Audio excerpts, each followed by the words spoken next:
In a world of 350 billion movie podcasts, two chumps have decided that now is the time for cult movies to engage in combat. Disagreements will be had, blood may be spilled, and voiceover artists most definitely will not be paid. This is Cult Film Face-Off. Hello and welcome to Cult Film Face-Off, episode 24. With me, as always, the half-pipe king, Chet Roivas. Gnarly. And me, Nick Kickflip Leonard. This episode, we'll be discussing two skate films from the 1980s. First up, we have David Winter's 1986 offering, Thrashin. Corey Webster and his skating crew, the Ramp Locals, clash with Venice Beach tough punk rock skater gang, the Daggers. This rivalry culminates in the boys taking their beef to the LA Massacre, a deadly skate race down an unforgiving canyon road. Thrashin. Corey Webster is taking off for LA. He lives to thrash.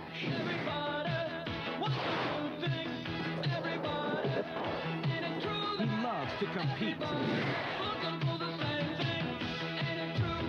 But the competition is a killer. Check it out, it's hooking the daggers.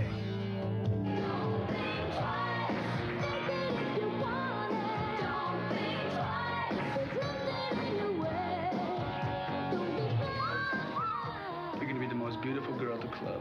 The music of the Bangles, Animotion, Devo, Meatloaf, the Red Hot Chili Peppers, Thrashin. It's just the game, right, Valley Boy? You like games, right, Valley Boy? An uphill romance Corey, please don't go. to a downhill race.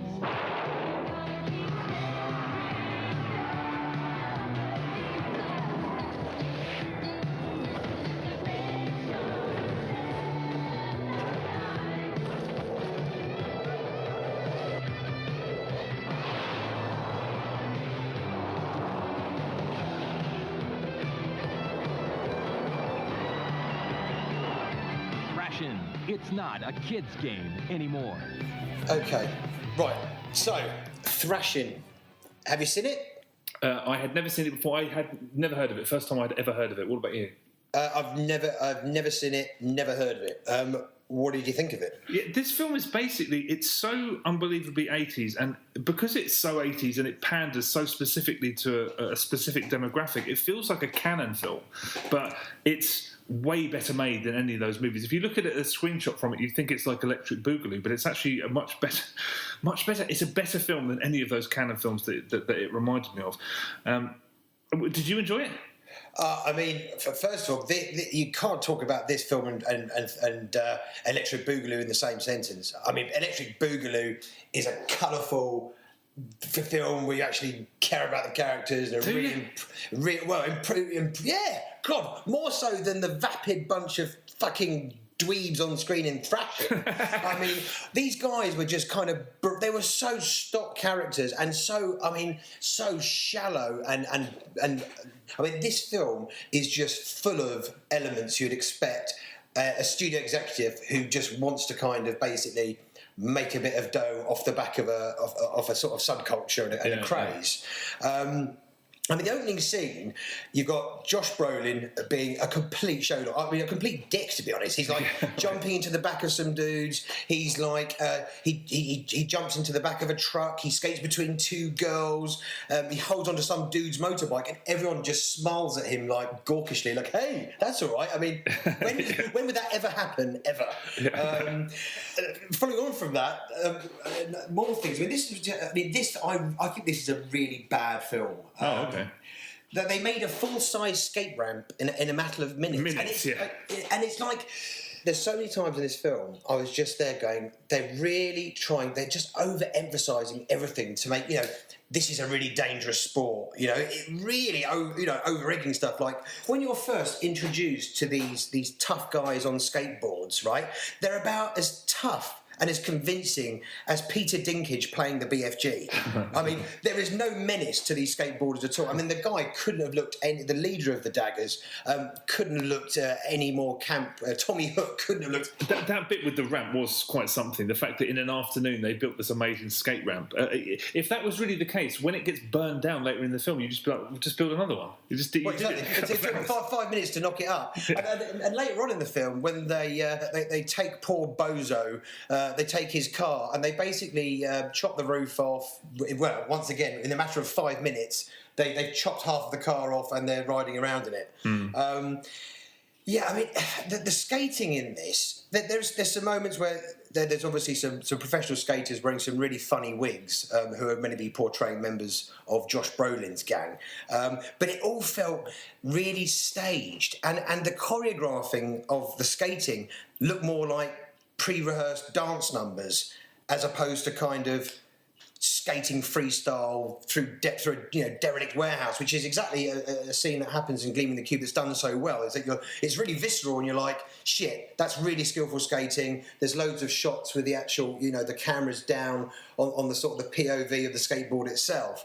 With this, the skating just seemed really super staged. Yeah, the choreography is not great. I mean, there are scenes, I think, that are actually photographed quite nicely, particularly the nighttime skateboard chase. But the choreography is pretty awful.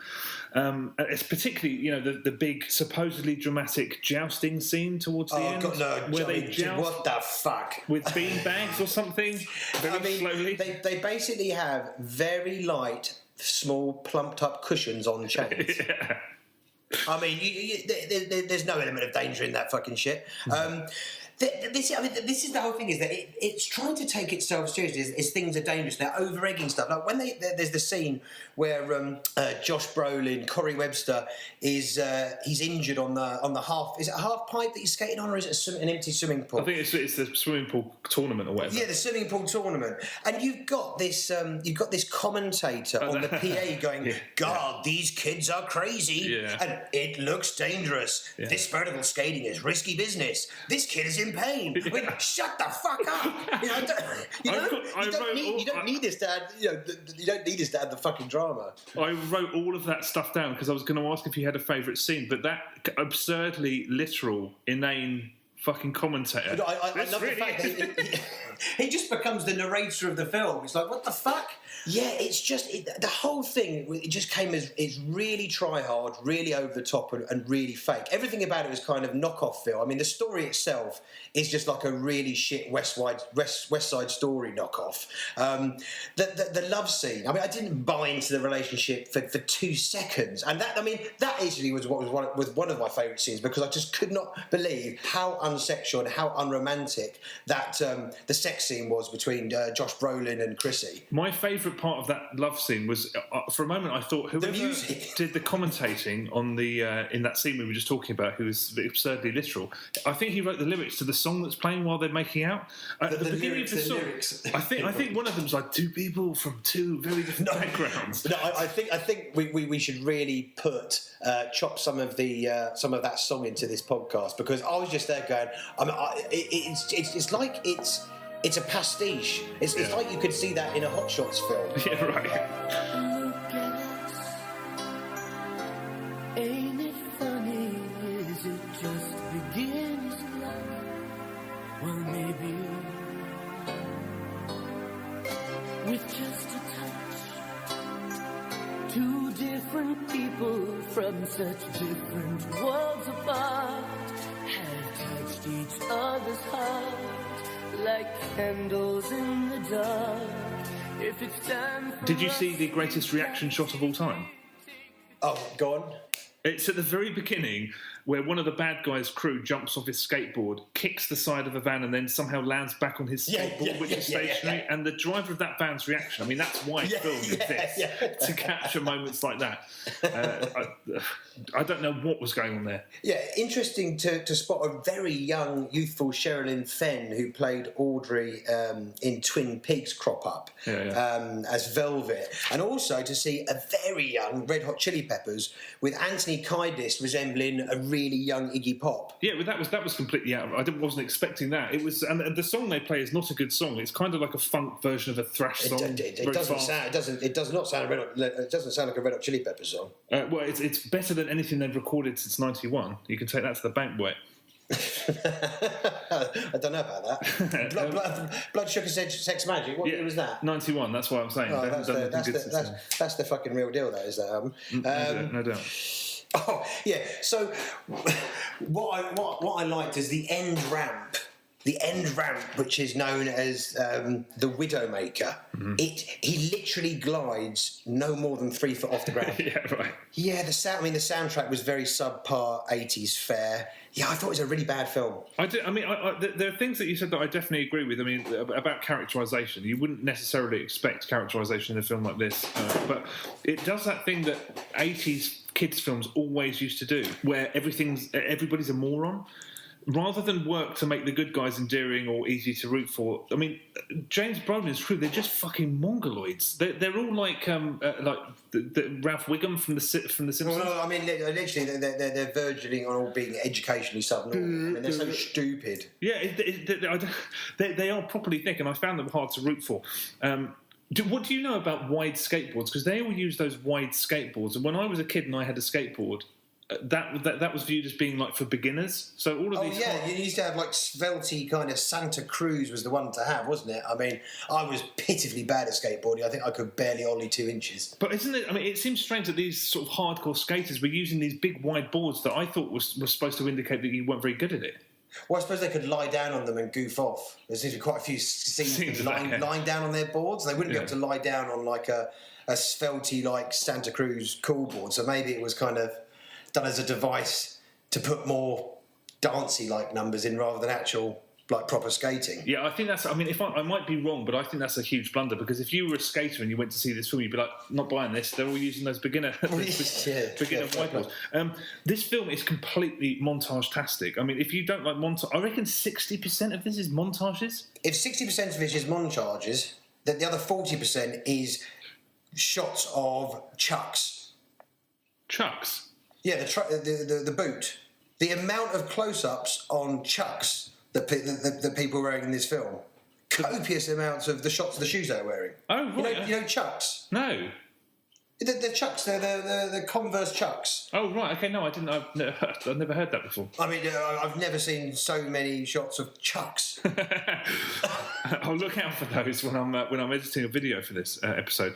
I mean, aside from the fact that I don't know who it's aimed at, because skaters. Yeah, but it's not really. It's the kind of thing that looks like an adult film to very young kids, and it looks like a kids' film to teenagers, and adults just like, I'm not even interested. So, I think they kind of priced themselves out of every market. I don't know who this is for, but it's never really confused about what it is, and it feels completely. I don't know why. It felt uncynical to me, largely because. I felt completely cynical to me. It felt like 50-plus-year-old studio execs trying to go. Let's get into this skating craze and make a movie about it. I mean, it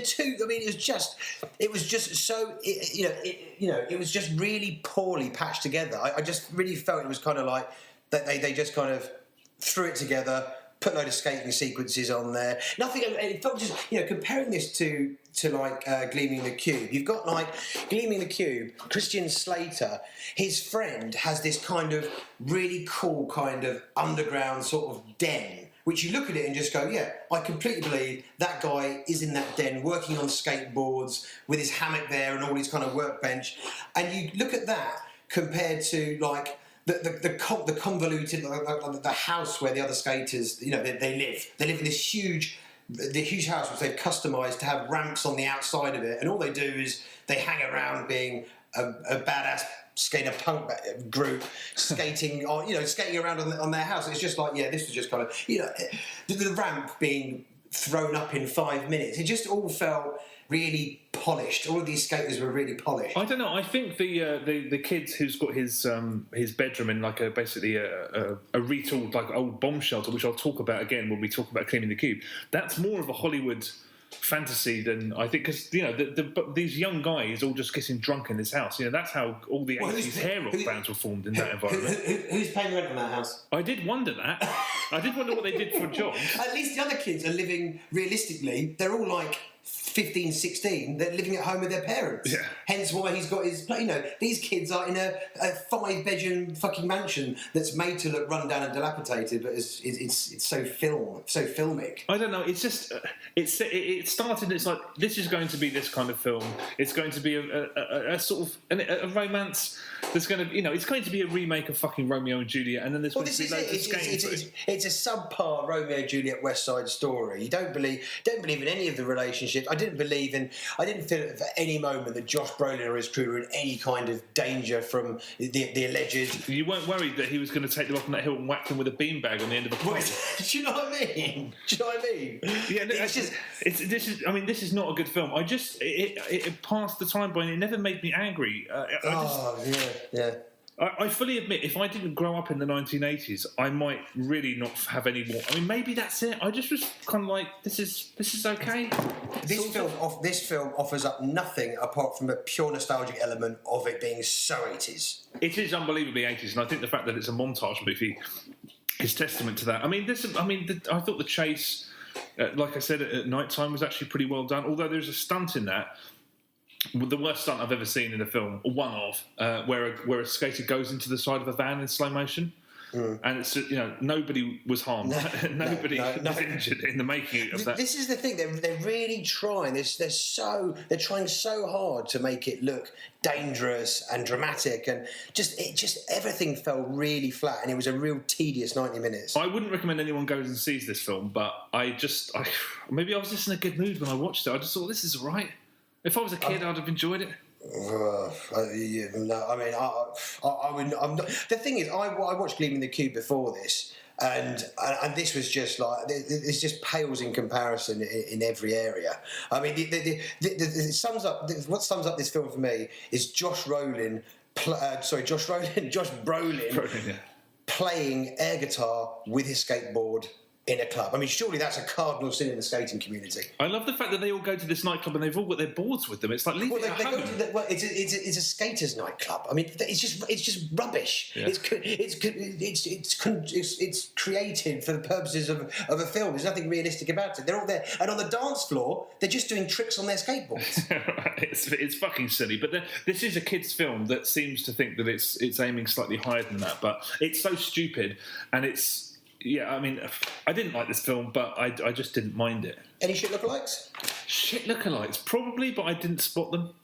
There's always shit. I've got a doozy. I don't actually think this is a shit lookalike. I think this is an actual doppelganger. So when Josh Brolin is being tended to after his fall, where the daggers put the ball bearings into the swimming pool in the first tournament, he's being tended to by somebody who would go on to direct great things like Do the Right Thing, Malcolm X, Spike Lee. No way. Spike Lee is tending to Josh Brolin. I'm gonna have to dig that out. I'm gonna as soon as we finish recording this, I'm gonna go and have a look at that. Sweet. Right. Okay. Cool. Well, look. I mean, I've got nothing more to say about this movie. Me neither. Me neither. I liked it more than you, but so what? Terrible shit. So, Gleaming the Cube. Brian Kelly's adopted brother is found dead. To the police, it looks like a routine suicide, but Brian suspects foul play. This leads Brian into a web of lies, gun running, and of course, plenty of skating. Gleaming the Cube. Christian Slater of Tucker and Heathers stars with Stephen Bauer from FIFA Parts and Richard Hurd of Planes, Trains, and Automobiles in Gleaming the Cube. Brian Kelly didn't care for the way adults ran things. Adults are predictable. They're living under this illusion that life as we know it is going to continue forever. And he didn't care for the direction the world was heading. I don't know what's worse, blowing up a nuclear war or having a 7-Eleven on every corner. In fact, there were only two things that Brian did care for. His skateboard and his brother. Trump, what? You got a B+ in calculus. Then one day, his brother died. This murder was an accident. And Brian's skateboard became his weapon in a deadly game of international smuggling, murder, and revenge. No one knows anything except a kid on a skateboard. Killed my brother. You're not listening to me. You're the one who's not listening.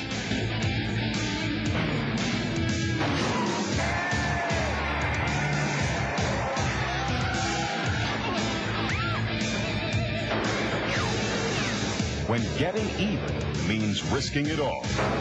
Gleaming the Cube. Right, so Gleaming the Cube. I mean, I know you've seen it. I haven't seen it. When was the last time you saw it? Many years ago. I mean, I reckon I probably saw it 20 times when it came out when I was a kid.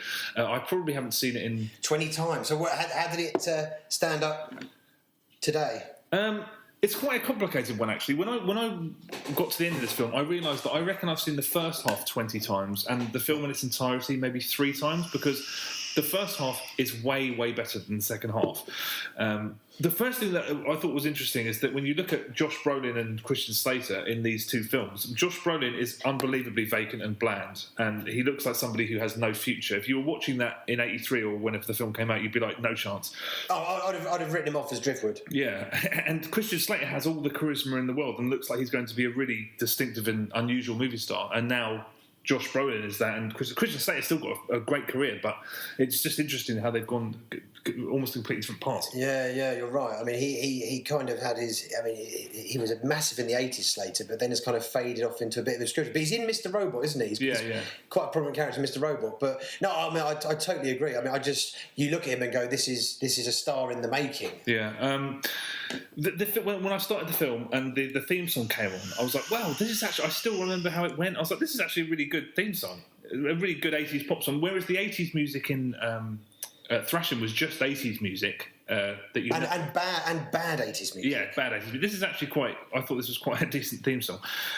The first actual footage you see of Christian Slater on a skateboard is not him. And they seem to be brazenly. They don't care that the stunt people that are doing most of the skating. The thing about the beginning of Thrashin, where Josh Brolin was going around being obnoxious, you can actually see that he can skate to a certain level. He was actually doing some stuff, but Christian Slater clearly can't do anything that isn't going in a straight line. So the first time you see his character on that airfield skating around, you're like, that's not. It doesn't even look like him. It's a terrible. Yeah, that's why a lot of the skating scenes are done at night time. A lot of the real technical stuff. I think Rodney Mullen did like the sequence in the film, which I think one of the best sequences, when he's in the kind of the derelict, disused factory. Yeah. I mean, the skating set pieces were just so much better than in Thrashin. You've got the skateboarding through the window towards the end. You've got this skateboarding under a truck. I mean, these actually look like genuinely gripping stunts. There was no genuinely gripping stunts in Thrashin. I didn't think that the final downhill race in Thrashin was that bad, but yeah, I think the choreography is worlds apart in this. It's way better. I mean, you've got a sequence that is mirrored basically. You've got like the end sequence of Thrashin when they're doing the downhill, and you've got it done way better in Gleaming the Cube when Christian Slater is basically trying to evade three sort of gang members on motorbikes. Mm. It was just done way, like, you think they could be in danger. Whereas kind of like in Thrashin, it would cut away and suddenly some guy would be like, oh, I'm just very gently falling down a bush. Yeah, that was Thrashin to a T. This is much more of a fantasy overtly than Thrashin, just because, I mean, one of the opening scenes is these kids, apparently broke kids, bribing this guy to fly them over Los Angeles in a private plane so that they can seek out empty swimming pools. But I think that would have been great to watch as a kid. No, that's what I mean. That's why I appreciated it then, and I appreciate it now. For the first half, I was like, this is a legitimately well-made film. The script by Michael Tolkien, who's still best known for doing The Player, it's worlds away from Thrashin. The dialogue and the plotting just have that really reassuring snap to them. And it's clearly the work of somebody who's quite seasoned and knows what they're doing. It's still a kid's film, but it doesn't have a great deal of bullshit in it. I think it's a kid's film, but it's not dumbed down like Thrashin. No, I agree. I mean, see, the more I think about Thrashin, the more it did seem more targeted and much more cynical than it felt when I was watching it. But the story, this is how I felt in the first half. The story moves, everything's got a bit of pep to it, and then halfway through, the film just kind of stops dead.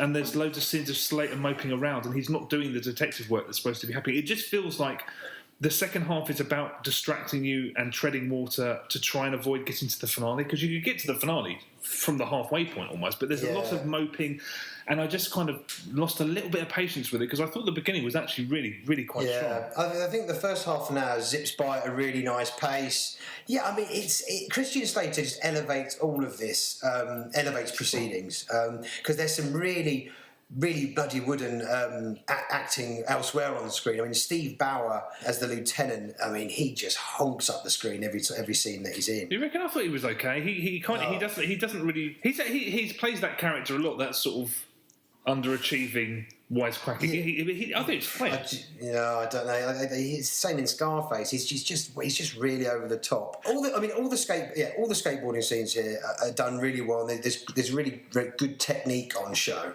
But yeah, I mean, the second half of the film, there's just kind of long, dragged out sequences without skateboarding. You know, there's Christian Slater visiting the grave. It just goes into a bit of a neutral gear up until the last 10 minutes, where it picks up the pace again. So, yeah, it's a shame that it didn't. The first half an hour, I was really engaged with it. I do think. When I was watching it, I was like, "Wow, this is as good as I remember it," because I loved it when I was a kid. I was like, "This is legitimately good." But as it got towards the end, I was like, "I don't even think I've seen the end. I must have just turned it off like 15 out of 20 times because it does really peter out." With regards to how it's made, I think there are some really nice little touches that just made it more memorable and more interesting. I like the fact that central murder, when his stepbrother's strangled, happens off camera. The way it cuts away, he's alive, and then they step outside, and then they step in, and he's gone. It's just had a bit of punch to it. I remember it. I also liked there was a struggle, I should say, that's seen almost entirely through a car's rearview mirror. Oh yeah. And then there's a tiny moment where Tony Hawk's in bed and he's being summoned, by his gang for the final set piece, and he looks like he's falling back asleep. And then after about 2 seconds, he just leaps up. It's tiny little pieces of invention that sort of kept me involved a little bit. The kind of thing you wouldn't see in something like Thrashin. I just like the whole camaraderie. I believe that, I just believed in Slater being that cool character, and the bit where he has to change his appearance and the reaction he gets from people at the school. I thought that was done quite genuinely, how one obviously the coolest rebellious skater kids was doing that. I thought that was done well, and how uncomfortable, how he was trying to pull that off. I think it's just testament to Christian Slater's acting, is that it was all wholly believable. Yeah, in every kind of way, this was a much better film than Thrashin. Well crafted, action sequences. I like the penultimate ending when all the crew come to help him in the Pizza Hut van and everything, and it really built to a nice conclusion. I think it's inarguably a better film than Thrashin. At the end, it kind of goes from being a very mild fantasy to being extravagantly daft. I mean, part of Christian Slater's plan is to crash through the window you mentioned, at the exact right moment, but the whole climax hinges on that bit. It also hinges on Lieutenant Al Lucero just coming into the room precisely after that had all happened. Yeah, I mean, it's very silly. It's daft, but I mean, it's kind of like it is kind of aimed at kids, and it is kind of it's just one of those kind of over the top kind of set piece endings. Yeah. I mean, I basically don't disagree with that. One thing made me curious about this. There are some pretty impressive stunts in this. Particularly, genuinely good stunts. And I was thinking, who are the best people to do those stunts? Is it someone like Tony Hawk? He's amazing on a skateboarder. Would they ever? But he's not a stuntman. Or do you get a stuntman to learn I don't know. It'd be interesting. I'm not too sure, because the professional skaters in there was Tommy Guerrero, Tony Hawk, and Rodney Mullen were the three professional skaters in it. But I'm not sure. That's interesting. I can't imagine you can just train a stunt guy to look decent on a This is what I mean. It's the whole Armageddon thing. Everyone was like, "Oh, it'd be so much better to train astronauts to drill rather than the other way around." I don't know whether, if you're trying to get someone to do an incredibly complex thing on a skateboard, wouldn't you say to one of the skaters, "Do you want to risk?" I suppose that I don't know. Stuntmen, would have to learn how to skate. Yeah, that takes fucking time. You can't just kind of spend a week skating. It takes bloody ages to get decent on a deck, doesn't it? Yeah, exactly. It's a mystery.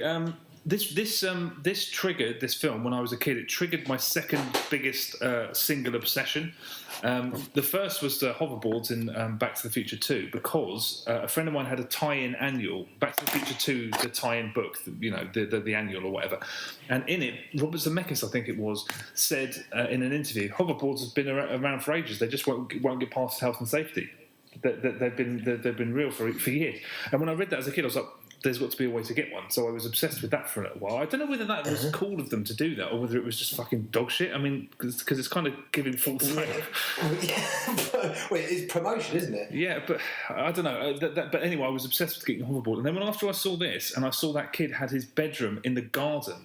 And then you just wanted your bedroom in the garden. Yeah, I went to my parents. I was like, "I'll dig the hole. You do the rest. It's definitely feasible." Because how cool is that? He's got a little ramp down there, and it's what every kid wants. Completely a den separate at the end of the garden, which has got a really cool cover that you unfucking like it's going to a fucking submarine. Yeah, I wanted that. I still want that bedroom, to be honest. Yeah, I mean, if I'd watched this in the 80s, I think my obsession would have been with having blonde ice tips, which I rocked in the 90s. I can see that. You saw it. I can see it when I was younger, you as well. Right, okay, so I suppose we have to declare a winner here, and I'm not too sure which way the pendulum is going to swing on this one. Well, I will just say, I honestly don't know whether it was because I was just having a good day, but I didn't hate Thrashin, but it's not. There's so much wrong with Gleaming the Cube, but it's better than Thrashin. I'll say that. My God, Thrashin is an empty vessel. Gleaming the Cube all the way. All right. Right. Okay, that wraps up another episode. Thank you very much for listening. You can catch us on Facebook, Twitter. All of our podcasts are made into video versions, which are put on our YouTube channel. Check it out. Thanks for listening. See you later. Ciao then.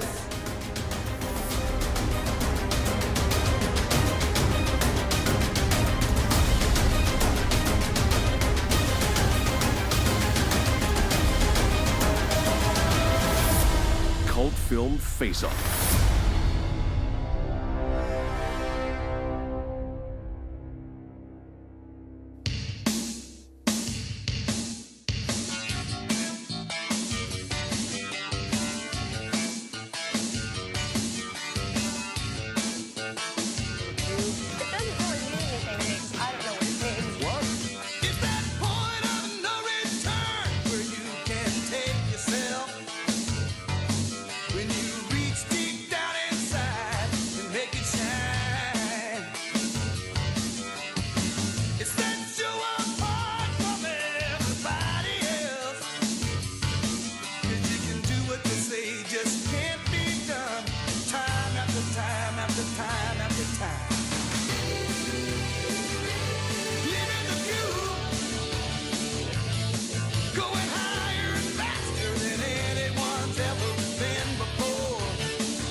Let go.